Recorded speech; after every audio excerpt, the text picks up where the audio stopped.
The views and opinions expressed by the participants on this show are not necessarily those of Stewart Information Services Corporation, Stewart Title, or Stewart Insurance. Before you make any investment, you should seek the advice of your investment advisor or attorney.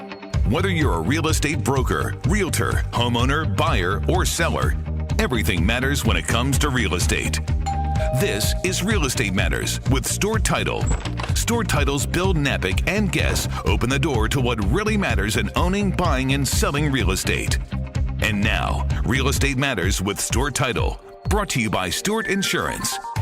Here to inform, entertain, and inspire, Bill Napick. Welcome to the show, Real Estate Matters with Stewart Title. I am your host, Bill Napick.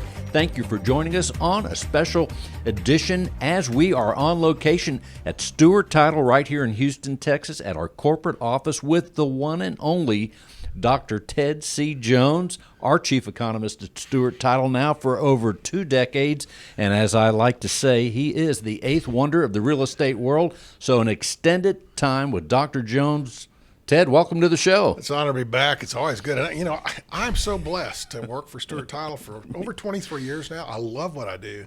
Work with great people, and we just probably have the best team we've ever had here in history. So it's neat to be here. By the way, my friends call me Ted, but you can call me whatever you want.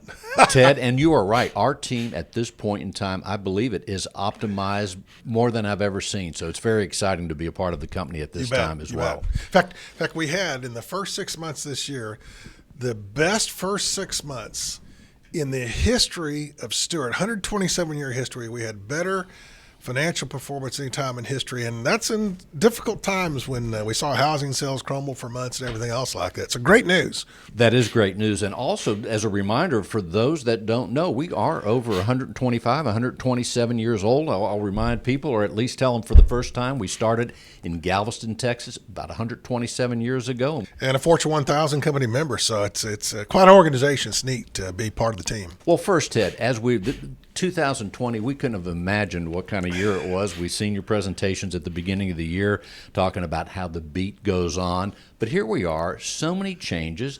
Let's give people an idea of your assessment right now as we are here, almost in the fourth quarter. But what are you thinking about right now? Well, let's talk about the year. And by the way, I still feel fortunate I picked out that topic in The Beat Goes On, that great Sonny and Cher song from 1967. Love that song. The words of that song talk about what changes, what stays the same, and what's to come. Well, it was an election year. That's why I picked it. Still could be changed, could not be changed in the election year. Don't know yet. Fair enough. But that's what yet to come was this doggone coronavirus. Who had any idea? And you literally shut down the global economy. Let's talk about GDP, gross domestic product. What GDP is, it's the value of all the goods and services that we produce. Now, one thing we don't want to hear about is recessions. And we were in a recession not before the coronavirus. Recession is defined as 2 or more quarters of consecutive negative GDP. We didn't have any negative GDP last year. The estimate was that we may have entered it in February. We haven't finalized that yet. Now, think about this one, and let me get you these numbers. These numbers are just absolutely mind-numbing. Minus 4% GDP being really horrendous. You go back to the second quarter. All right, so remember I said minus 5% is horrendous. Second quarter, the estimate is, first to 3 estimates, I'll do it, revise it twice more, but the estimate was our gross domestic product value of all the goods and services dropped 32.9%. Largest plunge in GDP since we started tracking it. Now, that's second quarter. Remember, that's April, May, June. We started a recession in the first quarter. Even coronavirus really came about, started in February, started slowing down the economy somewhat. In fact, remember, President Trump stopped all direct flights from China at the end of January. So we started shrinking goods and services and trade at that point in time. And then, February, we entered the recession. I think the amazing estimate is that we only lost 5% in the first quarter in GDP, plunged 32.9% on an annualized rate in the second quarter. And the estimate is, this third quarter, we're going to be positive. The thought is right now, we don't know the numbers yet, we will in a week or 2 or 3, that we're no longer in a recession. Now, that doesn't mean we recovered everything we lost. Goldman Sachs, for example, they forecast GDP. They're saying that our third quarter GDP will be up 25%. That'd be phenomenal. Fannie Mae, And I like Fannie Mae. They're conservative. They're saying our GDP for this entire 2020 compared to last year will only be down 3.1%. I guarantee you that'll be a miracle for just down 3.1%. But that a conservative group such as Fannie Mae could say things turn out that well is amazing. Now, we live here in Houston, Texas, and to give you an idea about how things have turned, literally this past month in July, we sold more single-family homes in Houston, Texas in July than any time in history. Let's say that again. In the month of July in Houston, Texas, that's the whole 2020. The whole metropolitan statistical area, so it's all the way from, from the Woodlands to down to the Katy, Sugar Land, all the way out to Galveston, all that stuff. We sold more single-family homes than any time in history. And when I say sell, I don't mean we signed a contract. I mean we actually closed, transferred home ownership. You have a new home buyer and a seller that walked with the check. And that's exactly what happened. So the best home sales in history. Now, that was driven by a few months of pent-up demand and closings that, we weren't out and about a lot in April and May and June, but man, we caught up well. In fact, we'll talk housing here real quick since we're on this topic. I ran some numbers this morning because, Bill, I knew you're coming to the office and you always want the freshest numbers that are. So I ran the 4 counties and I did year to date. Now, y'all remember, we stayed at home half of March, all of April, all of May. Everyone remember that. A lot of people didn't go out and look at homes. A lot of people took their homes off the market, all this kind of stuff. And now I'm going to just talk 4 counties. I want to talk Fort Bend, Harris, Montgomery, and Galveston County. Single-family sales in the first 7 months this year, that's in January 1 through July. It's just single-family in those 4 counties, 43,948. Last year, 43,921. We're within 0.1%. Even though we kind of shut down for 2.5 months of selling the same number of single-family homes. Now, multifamily housing, condos and townhouses, they didn't fare as well. They were down about 10%, but they only make up about 7-8% of total housing sales. And there was a time, when I say there was a time, even for some people still, that they don't want to live anything but a single-family home. They don't want to walk past neighbors. They don't want to walk up stairwells. They don't want to get on elevators to go or anything else like that. So when you look at it, that all-time record, think about that, all-time record sales in the first 7 months this year in single-family, if you had in Galveston, Fort Bend, Harris, and Montgomery counties. That is phenomenal. Oh, and there's a reason for this. Think about this. I said this early on. In fact, I started giving Zoom presentations. I've done enough webinar Zoom. Typically in a given year, I do 150 total live presentations. I think I've done 185 total presentations this year, about 40 of them live, and since March the 11th, all of them, just over the electronics, so to speak. I'll hit probably 225 total presentations this year. You talk about how good this economy is going. No one believes how good it is. And it's recovering. Now, more yet to come, don't get me wrong. More yet to come, but things a lot better than anyone ever imagined. And beginning, as the book said, with the end in mind, and the end being 2020, I know people out there listening, including our very own John Bramlett, wanted me to mention, how do you think we're going to end up in 2020, Ted? First of all, let's go back to both Fannie Mae's forecast. Our GDP will be down 3.1%. They're forecasting home sales nationwide down about 2%. It's what's amazing in Houston. We're 21, 22 more year to date through July than we were a year ago, and last year was the best year in history. So, and of course, let's even expand this ugliness, so to speak. Here we are, and this coronavirus, no one ever imagined a pandemic. Oh, by the way, for 10 years and a large number of my presentations, I said, what could derail us? And I always mentioned a pandemic. That's right. Now that you mentioned it, I remember hearing that. I mentioned this pandemic in the past and what have you, but we also have $40 a barrel oil. We had oil, literally get down in the 20s, although one day it got negative, but that was an anomaly type logic. We're sitting here, the oil field technology and production capital of the world, $40 a range barrel oil, and we're still doing well as an economy. That's amazing. You look at this, and I think what I would describe our housing market nationwide is nimble, extraordinarily nimble in catastrophic economy. I would tell you that if you talked about in March, if we talked about the economy recovering to the point it's recovered right now, I don't think you'd have a believer in the room. I don't think you'd have a believer in the room. I forget the date the stock market really hit that dive, but I want to say that was March sometimes, but when it took that dive, it went way down. It did. And for some people, depending on the stocks they had, some have surpassed that right now, even though perhaps the general economy is not quite recovered. Well, we know that both the Nasdaq's already and S&P's already set all-time records. Now, by the way, I personally think the stock market's a little crazy. It is, yeah. and don't let me. I'm not a feel-good economist. So let me talk about not being a feel-good economist. I'm not going to tell you everything's good. Commercial real estate right now, it's a train wreck. We're seeing housing going back to March. I said in March, my first presentation was actually to a group in Sioux Falls, South Dakota. And that's this same week, the week after March 11th, I talked to the Houston Association of Realtors Board of Directors. And they said, what's going to happen to housing? I said, well, it's going to be difficult to sell housing when people can't look at it. Oh, we say that. But remember last week one of the reports was while 18% of people are not looking at homes, Redfin announced nationwide that in the last 12 months, 45% of the agents have had a prospective home buyer make an offer for a property nationwide sight unseen. That's right. These virtual listings, and remember 18% of the people that are active in the home buying market today are not walking into houses. So what we've done is we've accelerated all these electronics and what have you, all the things that the Realtors Association, and we are so fortunate, our realtors in this community, Houston Association of Realtors is the leading edge of technology. Think about this.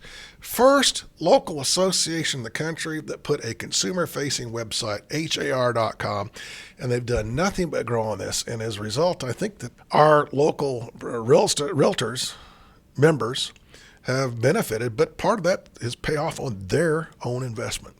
And you use the word nimble as far as our Houston realtors and realtors even far and wide. You talk about nimble, they have been able to pivot and get the job done in spite of the challenges that were presented right at the beginning of this. So it's incredible how successful they've turned a bad situation, or a challenging one at least, and turned around, and it's just exceptional to have the numbers, as you said in July, all-time high ever. It is amazing. But again, like I said, housing's doing well, particularly single-family housing. I think there's still some individuals would feel a lot more comfortable not being in an apartment or a mid or high rise or a condo where they have to use stairs or other people or elevators and what have you. But even that we're seeing nationwide. If you go back to April, and I'll just take Southeast Florida, for example, we saw sales of townhouse condominiums drop almost 50% year over year. That's now down only about 18% year over year. So people are becoming more attuned that, okay, I am okay living close proximity to other people. So I have no doubt that we're going to lose some of those fears too as time goes on. But I made this forecast in March, and think about this, March. We just didn't know what lied ahead of us. But I said, first of all, we're going to spend a lot more time at home. And the more time we did, and by the way, the more time we spend at home, the more important and valuable our home becomes to us. So I think one of the things that's driving this, we all know everyone that had an apartment or maybe even high density living, whether it's a townhouse condo that they own and not rented, they may want to get more dispersed, a little more separated from people. There's also people that own single-family homes and realize if I'm spending this much time home here, this simply doesn't work for me, this current house. So we're seeing people that are selling homes and trading up. And, of course, then you look at companies such as Home Depot and Lowe's, and just like after 9/11 when we spent more time at home. Now, we weren't sequestered at home. We weren't quarantined at home, so to speak. After 9/11, we stayed at home because we were scared to get out, scared that it might happen again type logic. And lo and behold, we saw home improvement sales go up, and we saw housing sales go up, and we just saw that again. So what it was, Mark Twain, at least it was attributed to saying this, history may not repeat itself, but it certainly does rhyme. And we're seeing that again in the importance of housing. Oh, and lastly, I thought this was intriguing because, new home builders, particularly in Houston, have added so much to this community. One of my neat tweets this past week, and if you don't tweet with me, DRTCJ, Dr. Ted C. Jones, DRTCJ, one of the tweets last week, KB Home, in at least in their communities, in 2 communities they started out with in California, every one of their new homes includes a permanent home office package for one of the rooms designated.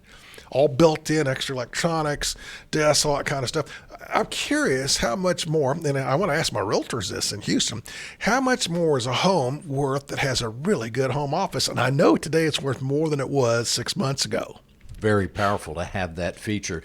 In fact, we had a home builder on the show, J. Patrick Homes, last week. They're taking some features where they have some kind of an air wash system for germs that's part of their ventilation package or their AC package. So not only have realtors been nimble and adapted and gripped this challenge in a major way, the home builders have. Heard today about the home builders as far as their challenge. We used to hear about them finding land. That was one, and that probably still is, but the price of lumber's going up. So we see these things, all these factors are coming into play for us to see things we've never seen before. Our poor home builders. First of all, I want to defend our home builders, and I want to talk about home builders in Texas and Houston, Texas in specifics. I was chief economist at the Real Estate Center at Texas A&M for years before I came to Stewart Title. I have always thought in Houston, Texas, our builders here have built more bang for the buck. I think the prospective buyer gets more doggone house in Houston, Texas for the dollar than almost any place in the country. I'm impressed. And now you mentioned lumber costs. The average framing lumber costs for a home in the last 6 months have gone up 30%. And you know what? Our builders haven't increased their prices that much. Our builders are impressive, and we need to thank them for what they do. But a lot of bang for the buck in builders. Thank you, builders. And that's if you can find the lumber. I was at the Lowe's the other day, about 2 weeks ago, trying to find a board for my deck. They were gone. So yeah. So as we going back to the idea of ending up in 2020 for residential. It's going to be good, I think. First of all, it's been a great market. Fannie Mae saying we're going to be about 2% down in total housing sales. On the other hand, and with home prices up 4 or 5%, that means we're going to look at more total dollar volume of sales. Our new home sales would be higher, but our builders, you just talked about it, they can't build more. It takes 6 months to 12 months to get a product on the ground. This acceleration didn't start when housing became that much more important to us. And so right now our builders can sell anything they can build, but they are constrained just not by materials like you talk about, wood and timber, but professional electricians, plumbers, professional framing crews, roofers. If you have young people out there listening right now, I truly do believe that a large number of people shouldn't go to college. I think that becoming professional in these fields. I spoke last year at a mortgage group in Austin, Texas, and I made a comment jokingly that a doggone plumber and electrician probably made as much as a chip engineer, and I had one lender tell me, no, they actually make more, because last week I took loan applications from both that type of people, and those skilled housing professionals made more. So if you got a person out there that wants to get in the trades, tell them, look at apprenticeships for plumbers, electricians, and great career there, folks. And I'm a reformed professor telling you that college is not for everyone, and I truly do believe that. Now more than ever. Now more than ever. That's exactly right. It's hard to get people to do work on your house. I know this firsthand as well. So many changes have taken place. Of all the things up to this date, and of course we were talking about how the year's going to end up, but of all the things that you have seen, what has surprised you the most as a result of the pandemic hitting us in the beginning of the year? So first of all, there's good and bad and ugly out here. I think the housing market and the can-do attitude of us is amazing. I want to take us all, give you an idea. This is not our first downtime we've seen like this. I want to take you back to 9/11. And I know in my point in my life at that point in time, and I'm 66 now, so I had never seen what I thought was such a negative event for our country in my lifetime as 9/11. I mean, I was sitting there thinking that it'll take 5-10 years to get back to normal. You know what? 6 months later, we're pretty much back to normal. We're the most powerful, innovative country in the world. We'll be there again, too. Again, I'll go back to what I said in March. This is not over.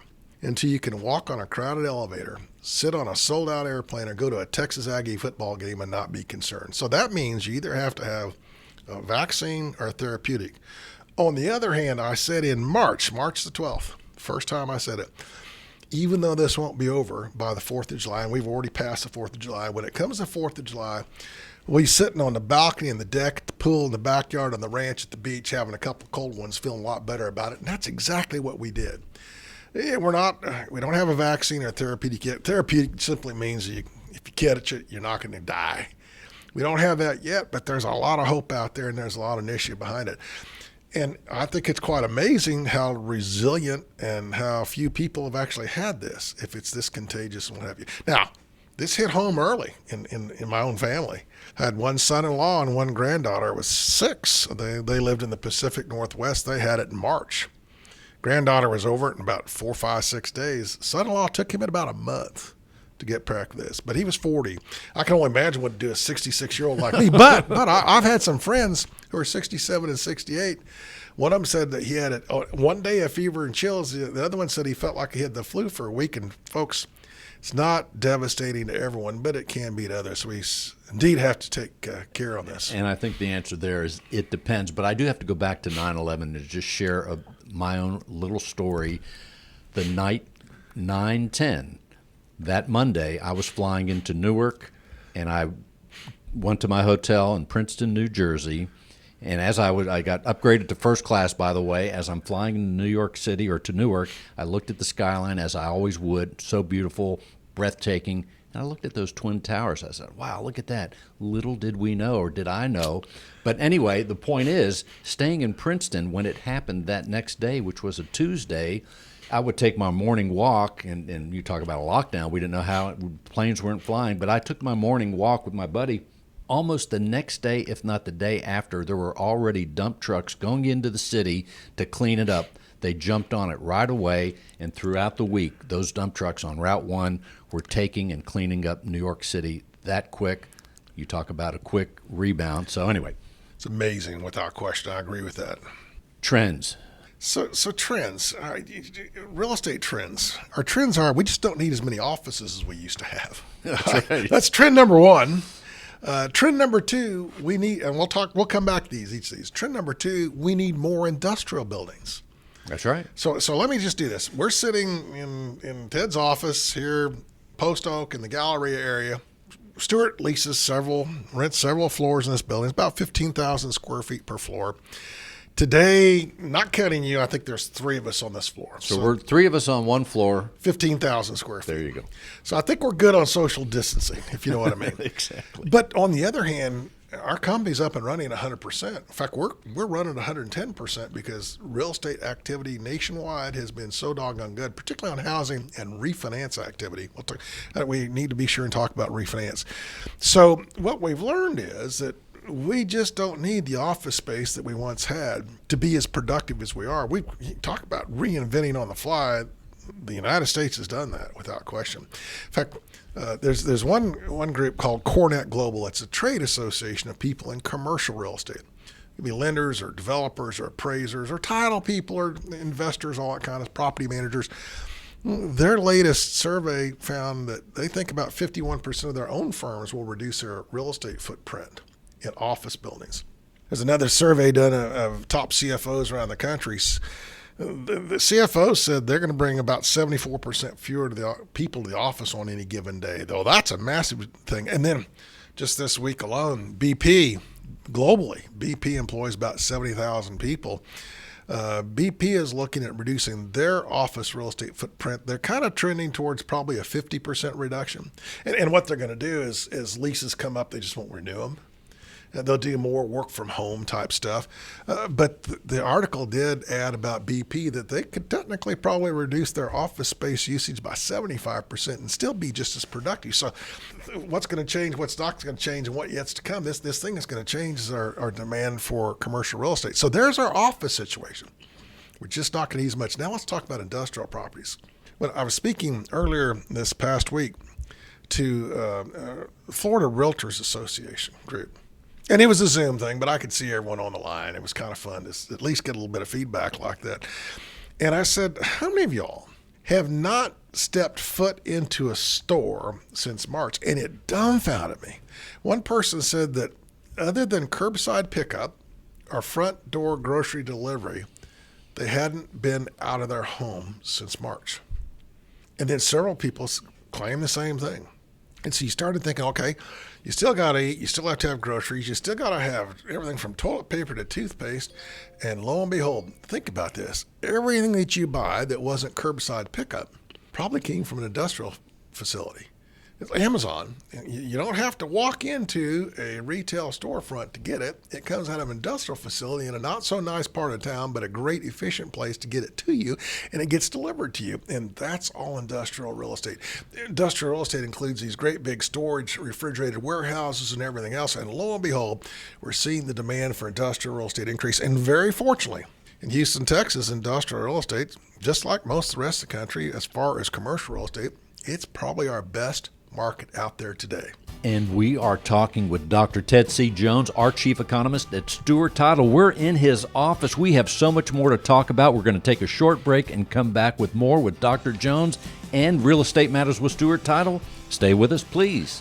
If you're a real estate professional, then listen closely. Cyber criminals are targeting our industry. They are impersonating real estate professionals, homebuyers, sellers, and title agents. Their goal is to gain access to your inboxes, computers, and clients so they can steal information and funds. Does your business insurance offset these risks? Not sure? Contact Stewart Insurance to determine if your business is properly insured. Visit stewartinsurance.com or call 866-798-2827. Visit stewartinsurance.com or call 866-798-2827. And we are back with Dr. Ted C. Jones, chief economist at Stewart Title, right here in Houston, Texas, at our corporate office. Ted, let's talk about refinancing. That's been a big thing this year. Rates have never been lower. That's another one of the incredible things of 2020. By the way, low interest rates for mortgages were completely not anticipated. The expectation was that rates would rise, that home sales would slow down, that even home price growth would slow. And we've seen just the opposite of all that. Again, there was no demand for capital. Therefore, people and lenders have got so much money available, they decided one of the lowest risk places to put that money is in people's houses, particularly with people putting down a lot of equity, at least 20% down. The keeper of interest rates, Freddie Mac, since April of 1971, every Monday, Tuesday, Wednesday, they look at the loan applications of all the major lenders, a big survey of them, they turn in those, and they say, what's the average commitment rate for a 30-year fixed rate conventional loan? That means about 20% down, 80% loan to value ratio. And not last week, but a week before that, we hit an all-time low, 2.88%. I think I mention this every time we're on the radio with you. When I was a professor at Texas A&M in 1989, we had a new home built in College Station. Closed November of 89, and I was absolutely thrilled. When we closed, I got a 9.75% 30-year fixed rate loan. Lowest it'd been in over 10 years. Yeah, that's a great rate. It was a great for rate then, because we saw rates up to 20%, so it was phenomenal. But 2.88%. Last week, the first 3 days of the week, they averaged 2.96%. But in my lifetime, I didn't think I'd ever see sub 3% mortgages, and that's the national average. So here's what you need to do today. And one of the reasons I think we're seeing good home sales today is people, millennials, Gen Z even, Gen X and Y, and even some boomers realizing what a great time to buy a home, because I'll never get a lower monthly payment on that valuable home in our lifetimes. And that's true. The other benefit right now, and it's one of the two things that's going to help us out of this nationwide, are low interest rates. If you currently have a mortgage, and by the way, if your mortgage is at 3.75% or above, or even maybe 3.5% above, you need to call a local lender and see what they can do in a monthly payment. Now, a few rules here. You got to be planning on staying in your home at least 3 years to get a payback on it. You got to have relatively good credit. If you don't have good credit, your interest rate goes up dramatically. So there's a few other little caveats going up, but we're seeing people refinance. And now the nice thing is, and these are a firm out there called Black Knight, a nationwide firm in mortgage information, what have you. They say that 17.1 million American households would benefit by refinancing today. And on average, they would reduce their monthly payment $287 per month. Now, all this sounds great, but then there's always that gotcha but. We always have to have that. On the other hand, last week, both Fannie Mae and Freddie Mac announced that on all refinances, and we have two kinds of refinance. You just pay off your old loan and you get a new one at a lower rate. Or the other one we call a cash out refinance. You pay off your old loan, you get some cash back, and then you get a new loan at a lower rate, hopefully. And a lot of people do that, and they can consolidate debt, or they have so doggone much equity in their homes they think, well, just keep some cash on hand, whatever it is. On all refinance loans that Fannie Mae and Freddie Mac are buying, and they're what are called GSEs, government-sponsored enterprises, they don't make loans. You go to your local bank, your mortgage banker or mortgage broker, they give you a loan. Fannie Mae then buys that loan from those lenders, and that recharges that local lender's money. They can make more loans. Then Fannie Mae and Freddie Mac, the GSEs, they take that and they sell it to secondary investors. We call it the secondary market. But as we remember last time, since they're government-sponsored enterprises, Fannie Mae and Freddie Mac are technically on the hook for all non-paid loans that fit the standards. So what they announced last week was they're going to put a 0.5% surcharge. So for every $100,000 of more money you borrow to refinance, they're going to charge you a $500 fee, 0.5% of whatever the loan amount is. And they're doing that because they think they're facing a lot of risk if home prices were to go down. That starts the 1st September. Well, that's the good news. The bad news is, even if you already applied for your loan and you don't close till the 1st September, if you close after that, you're going to have to pay that fee. The thought is that the lenders will just be forced to add that on to the borrower, either a higher fee or a worse rate. So what we think it's going to do is going to actually raise rates effectively. And now, bad news, good news, we're going to raise rates in the lowest rate environment we've ever seen. It's yet to be seen if Fannie and Freddie will stick to those, Fannie Mae and Freddie Mac to those things. But right now, we're planning on it, and kind of tragic on that downside. But if you read some of the literature, they may have a valid point from a risk point of view on an actuarial basis. And when would that hit about? 1st September. If you close 1st September afterwards, you're going to have to pay that extra 0.5%, assuming they don't change it. That's pretty soon. Well, yeah. What it also tells me, if I've got a refinancing process, I got to get it closed before August 31st. That's right. Around the country, we've talked so far today. We've talked about Houston, Texas, for the most part. What about around the country? What are the things that you want people to know about? A highlight or two. Things are different around the country, every place. First of all, we all know that we already had. Well, let's even talk before the tax cuts. We already had people leaving high tax states. They were departing California, and if you go to California, according to the Tax Foundation, 48th worst taxes to do business in the United States of America. New York 49th, New Jersey 50th. And so we already knew we were seeing an exodus out of Connecticut and Massachusetts and New York and New Jersey and Maryland and Illinois and California to other lower tax states, whether it's Wyoming or Florida or even Texas type thing. Then along came the tax cuts, and that accelerated it. It gave you more of a reason to leave those states. And now all of a sudden, along comes a coronavirus, and it accelerated again. So we're seeing again, this is preliminary. We're seeing people searching a lot more in rural areas for homes and suburbs as opposed to urban centers, where we were actually all moving towards urban centers, and now it looks like we're kind of trickling back out. And so that's one of the changes that's taking place. It's going to be intriguing to see how this accelerates. That said, I was speaking to a group of Florida realtors this past week, and they, in Miami, for example, in Fort Lauderdale and West Palm Beach, they're being inundated with people that are selling their properties in New York City and New Jersey, and they're willing to. A lot of these people are willing to make an offer on a property sight unseen, more than the 18%, and they're doing that in record numbers as far as these realtors are seeing today as we speak in Southeast Florida. In fact, you're looking at a guy that's thinking about that right now as I'm thinking about land in Wyoming. And by the way, I'm talking to some Wyoming realtors. These guys are swamped with people buying parcels of 70 acres, 25. You talk to them about a 1.5 acre, they're like, I wouldn't live there. That's not enough room. They love room up there. I grew up on a sheep ranch in southwestern Colorado, and I can remember going with my dad and selling our rams and breeding rams in the Wyoming ram sale. There's a lot of wide open spaces up there. And they love it. And they do love it. It's a lifestyle without question. It's a part of the illustrious West, as we'd say in the United States of America. Texas is there too, without question. Although I found out Wyoming is called the Cowboy State, where sometimes we think Texas has more of that, but that's what they're called, the Cowboy State. Yeah, Wyoming, Colorado, Montana, all that big cattle country, predators and other things kind of dictated it back to that. Ted, we have about 3 minutes left or so. What are some of the things you want to bring forth that people should know about? So I want to tell you, first of all, jobs are everything. I always say this, jobs are everything. Let me talk to you about the Houston Metropolitan Statistical Area. We're, depending on how you want to cut it, we're the fourth or sixth largest city in the country.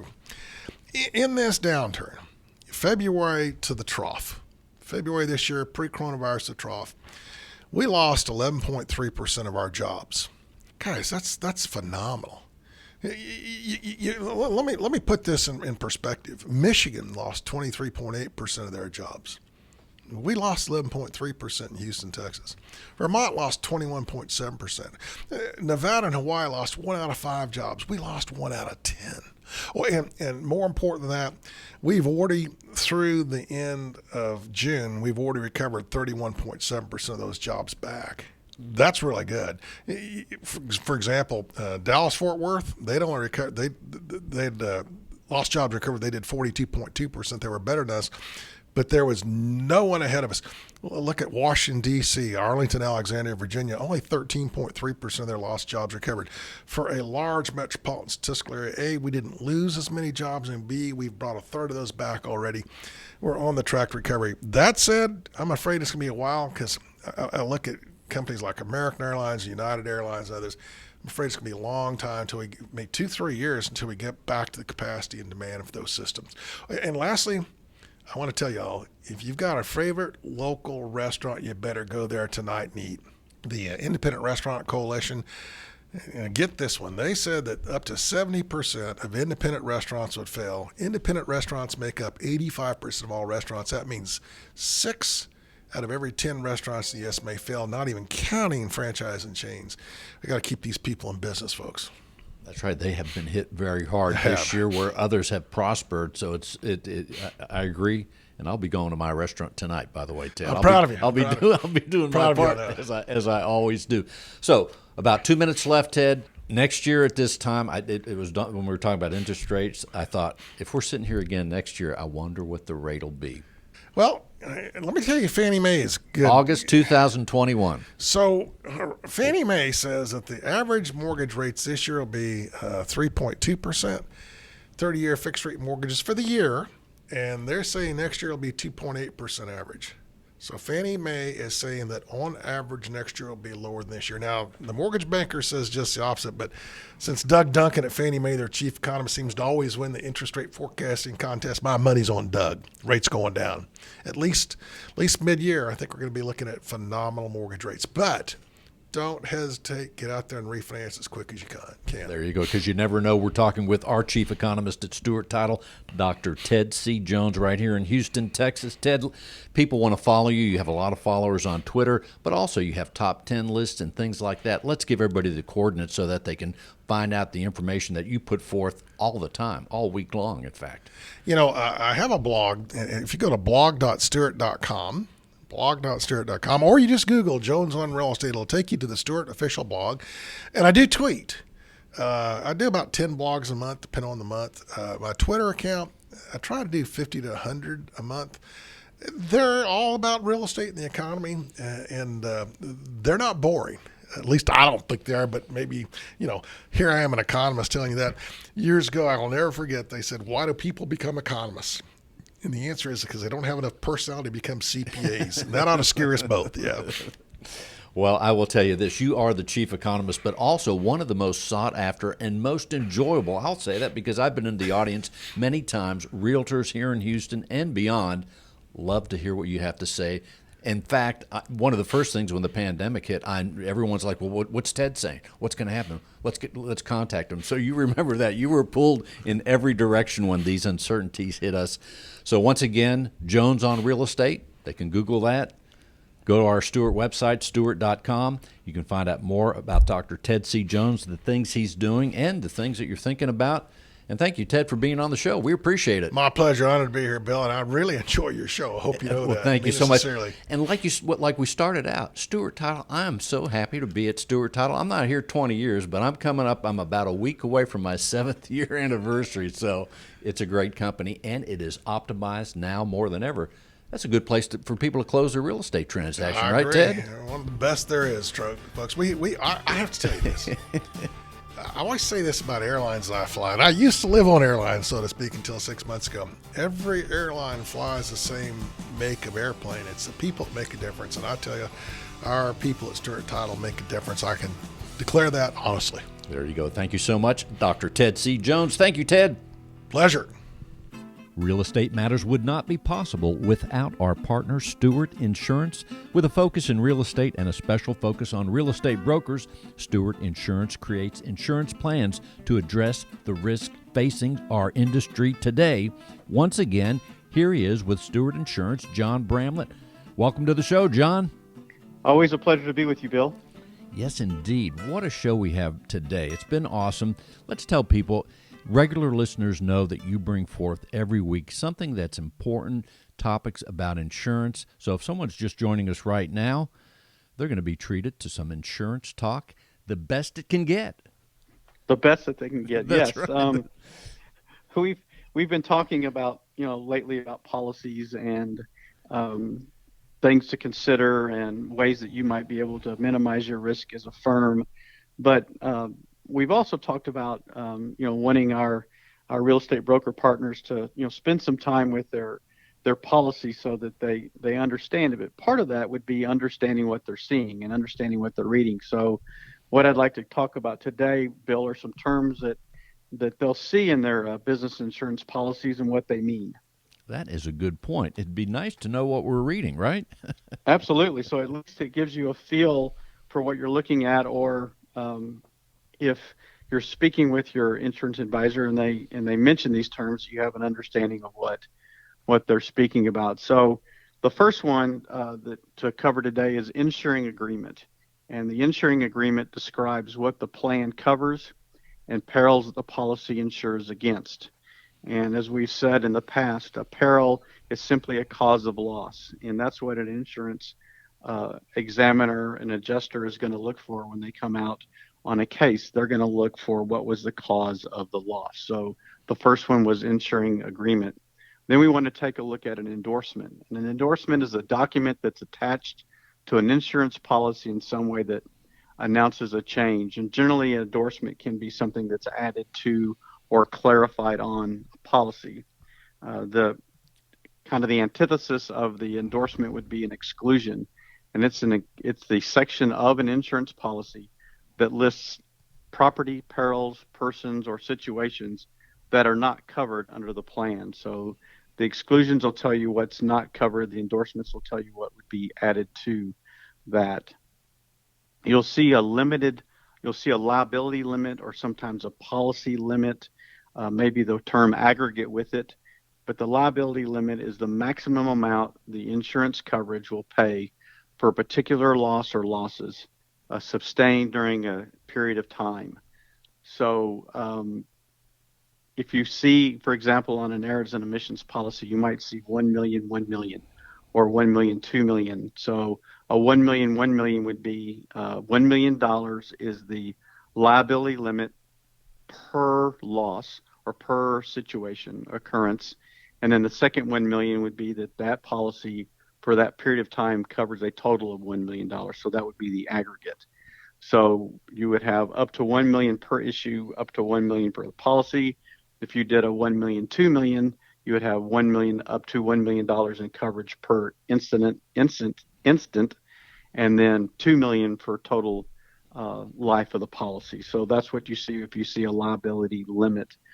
You'll also see something called a sublimit, and that would be coverage limits that are less than the main policy. So for example, if you have an E&O policy and your liability limit is $1 million and $1 million, but maybe the Fair Housing Act or discrimination clause within the policy has a sublimit of $250,000, that would indicate that that coverage for that policy, that limit for that policy, is only $250,000. So the sublimit is an important piece to look for. Then we've all heard of the deductible, which is the dollar amount an insured must pay on each loss to which the deductible applies, and then the insurance company covers the remainder of each covered loss up to the policy limits. So if your deductible is $2,500, and this is a situation where the deductible comes into play, then you would be, as the insured, be responsible for the $2,500, and then whatever additional coverage up to that policy limit, the insurance company would cover.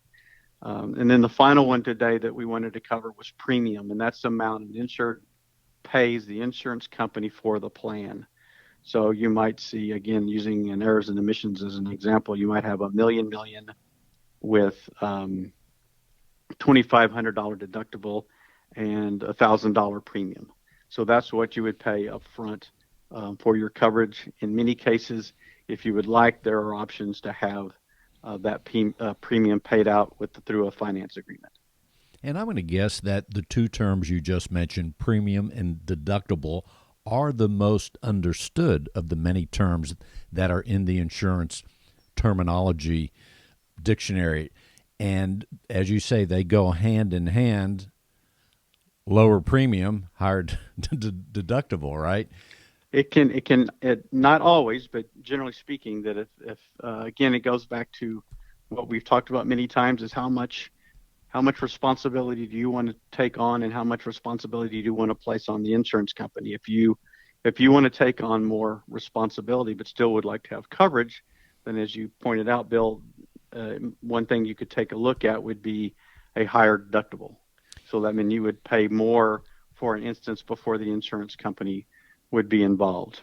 And I would think that while it is difficult to comprehend all these things and all these terms for the layman, the advantage to the business owner or the consumer is that it does enable you to tailor the policy.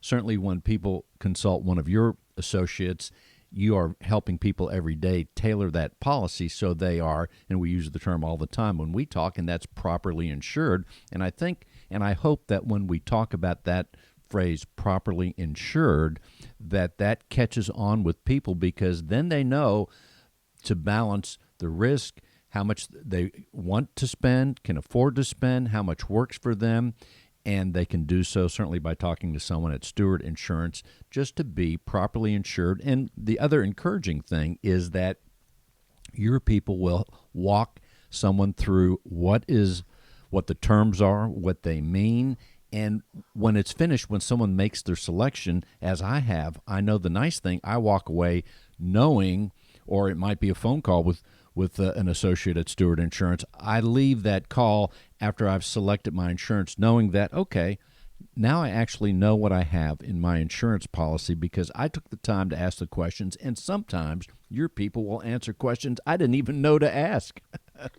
Well, and that's important, that we want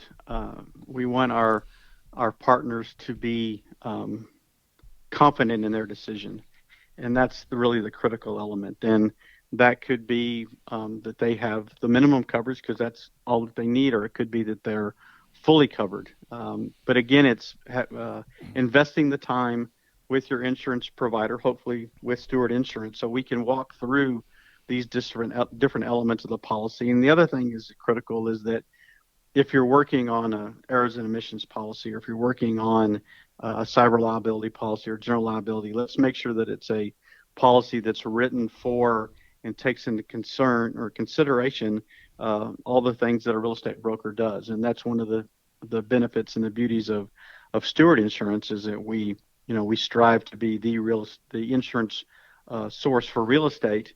So, that's where we live and breathe. So when we're having those conversations, we're going to ask questions about the size of the firm and the types of services that you provide. Are you strictly a real estate broker? Do you provide property management services? Do you do broker pricing opinions? Those kinds of questions need to be answered. What's the average size of a transaction, because if the transactions are larger or you have a significant number of employees, that liability limit that we spoke of earlier might be worthwhile having that higher, so that if you had an incident or two, you still had coverage. I will also say the other benefit is your website. That's stewartinsurance.com. I am on the site now, John.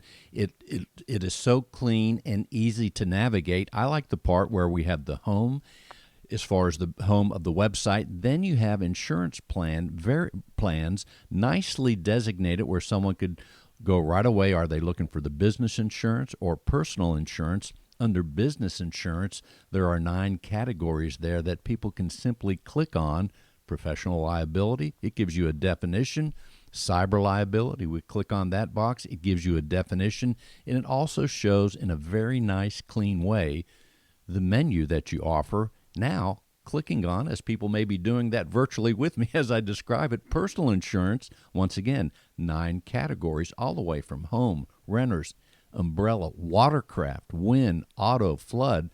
Just super. It's designed so nicely to help consumers, whether, again, it's business or personal insurance. Great job. Well, we appreciate that, and thank you for the kind words. We strive to be that insurance resource, and we strive to make sure that our clients, whether they be on the personal lines or the commercial lines, or we have clients that we serve on both sides, that they're comfortable and they feel properly insured. There you go. And let's tell people, John, how they can reach out to you. They can reach us a couple of ways. They can reach us via email at stewartinsurance@stewart.com. That's stewartinsurance@stewart.com. Or they can call me at 866-798-2827, 866-798-2827. And John, it must be lunchtime because I'm starting to get hungry. When I look at your website, as it has business insurance and personal insurance, it's almost like when I look at a restaurant website, it has the lunch and the dinner menu. I better get something to eat. So just saying, once again, John, people want to give you a call. I know the number is 866-798-2827. And simply go to stewartinsurance.com. You've been listening to Real Estate Matters with Stewart Title. I'm Bill Nampick and John Bramlett with Stewart Insurance. We thank you for listening. Simply go to stewartinsurance.com for all your insurance needs, whether it's business or personal. And you can go to stewart.com/Houston to hear any and all the shows, and also to see the complete show roster of all the people we've had and their companies on this year. Stewart.com/Houston. Thank you for listening to Real Estate Matters with Stewart Title, and thank you, Mr. Bramlett. Bill, always a pleasure. In today's litigious society, it is imperative to have the proper insurance to offset the many risks facing your business, especially if you're a real estate broker. Your errors and omissions and cyber liability insurance can help limit the threat of these risks if you know what to look for. Not sure if your insurance addresses the risks facing your business? Contact Stewart Insurance to be confident your brokerage can withstand these risks. Stewart Insurance, 866-798-2827, stewartinsurance.com. That's stewartinsurance.com, or call 866-798-2827. That's stewartinsurance.com, or call 866-798-2827. That's stewartinsurance.com, or call 866-798-2827.